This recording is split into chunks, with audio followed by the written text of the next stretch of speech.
Humans secretly built planet-sized warships, and the galaxy wasn't ready. The Galactic Council prided itself on information.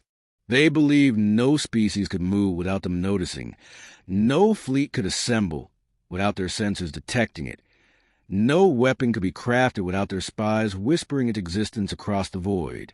For millennia, this belief held true. Every uprising was crushed before it began. Every threat extinguished before it flickered into flame. But the Council had made one fatal miscalculation.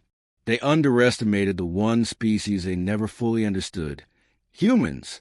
It began, as most galactic disasters do, with arrogance.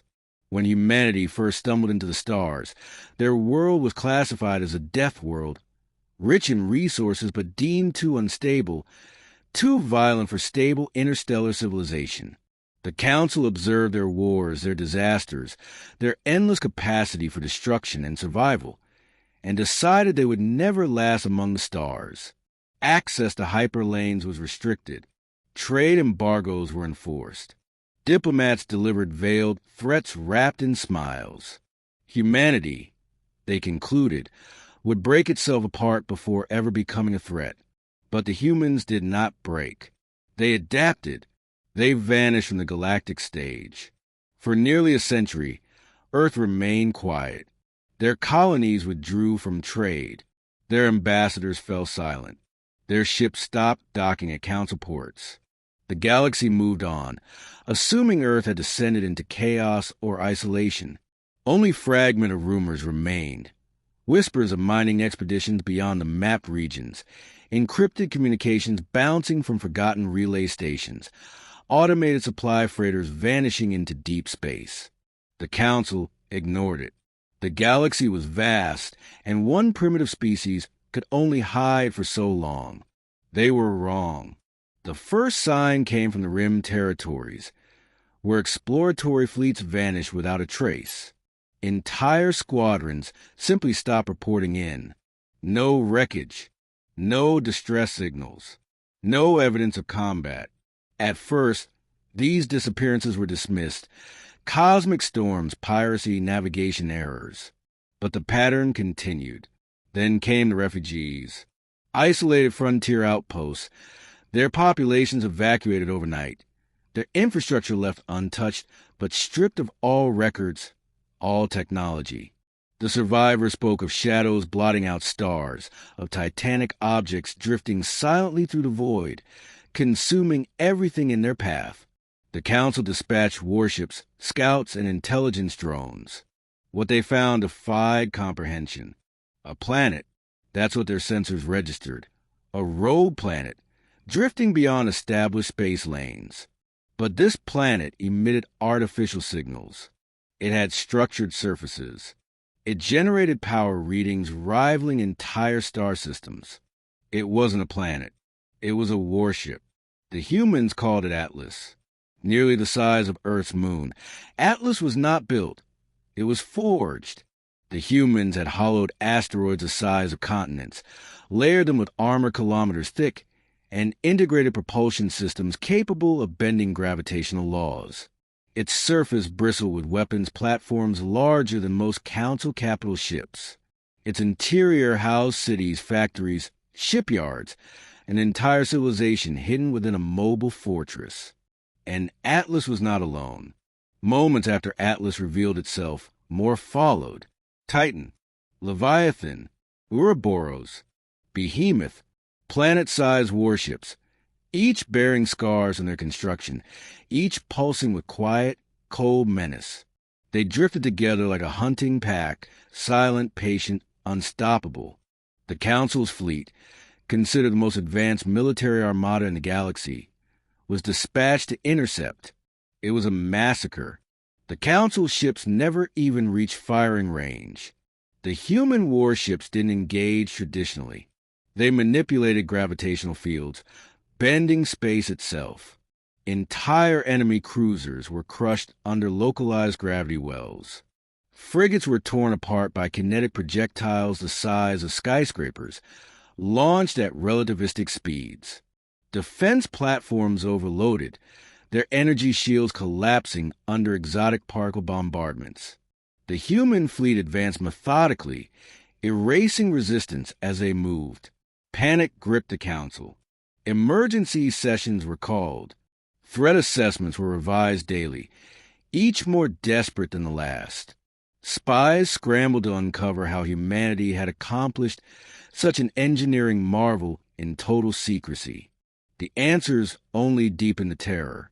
For decades, humanity had withdrawn beyond the galactic fringe.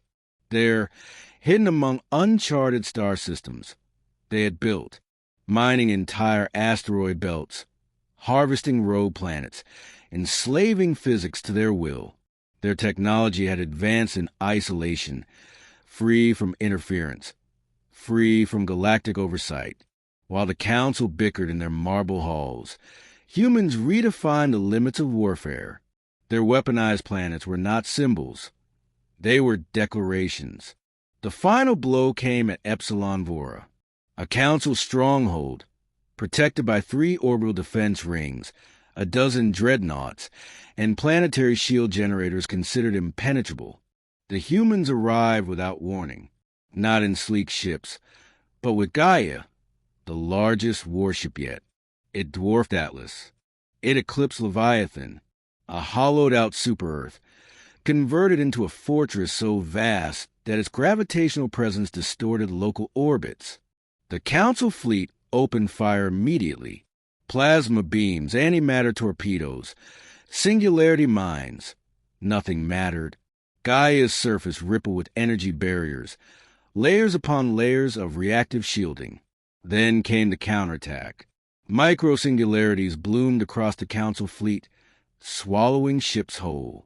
Planetary defense platforms collapsed under directed energy weapons that melted armor like ice under a blowtorch. The humans deployed atmospheric processors, seeding Epsilon Vora's air with nanite clouds that disabled infrastructure in minutes. Entire military AI systems were subverted or obliterated. In less than an hour, Epsilon Vora fell. The Council's most fortified system reduced to rubble, its defenders slaughtered or surrendered. A transmission followed. Simple, direct, human. We warned you. You silenced us. You isolated us. Now you will listen. The humans did not demand surrender. They did not seek negotiation. They broadcasted one message to every corner of the galaxy. A warning. A promise. We are done hiding. We are done asking for a seat at your table. We have built our own. The galaxy is no longer yours to govern. It is ours to explore, to shape, to defend. Interfere, and you will face the consequences. And then they vanished once more. The human warships, planets cloaked in armor and weaponry, slipped back into the void, leaving only wreckage and silence. But their presence lingered, a shadow cast across every council meeting, every trade negotiation, every military exercise.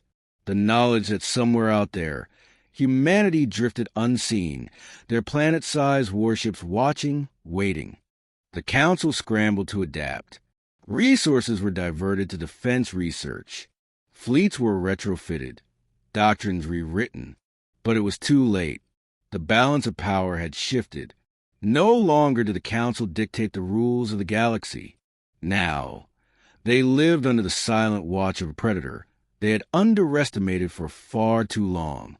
And the humans? They thrived. Colonies expanded along forgotten hyperlanes. Their shipyards, hidden in the darkness beyond known space, continued their silent industry. Each new generation of humans born under artificial skies, aboard ships the size of worlds, carried the same lesson burned into their culture. The galaxy does not give respect. It must be taken. In time, the other species learned to tread carefully. Trade resumed. Diplomatic channels reopened. But every interaction, every treaty, carried unspoken tension. For above every planet, in the depths of uncharted space, somewhere beyond the reach of sensors, loomed the silent giants, world ships forged in secrecy, commanded by a species that had turned survival into an art and war into inevitability. The galaxy wasn't ready, and it never would be,